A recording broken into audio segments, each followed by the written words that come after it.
अस्सलाम वालेकुम नाज़रीन, मां सनागुल तां ॾिसी रहिया हो न्यू मेरान न्यूज़ और कयूं था ख़बरनि ॾांहुं। ख़बर शामिल कयूं पिया रतो देरो में रिपोर्ट एहसान बोसार जी। रतो देरो भरिसां गढ़ी खुदाबख्श भुट्टो जे रहवासियुनि जो टेलीनॉर नेटवर्क जे मुसलसल बंदि रहण ख़िलाफ़ एहतजाज।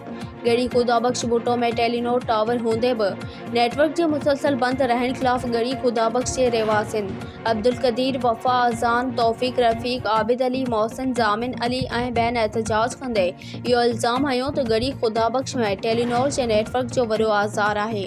कॉल ऐं इंटरनेट सर्विस जे मुसलसल बंदि रहण सबबि असां ग़रीबनि जा पैसा ज़ाया थी वञनि था, पर सर्विस मुकमल तौर बहाल थियण जो नालो ई नथी वठे।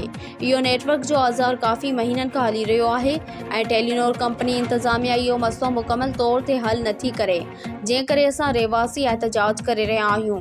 मुतासिर ॻोठाणनि टेलीनॉर कंपनी जे आला इख्तियारियुनि खां मुतालबो कयो त जल्द खां जल्द टेलीनॉर जो नेटवर्क बहाल कयो वञे।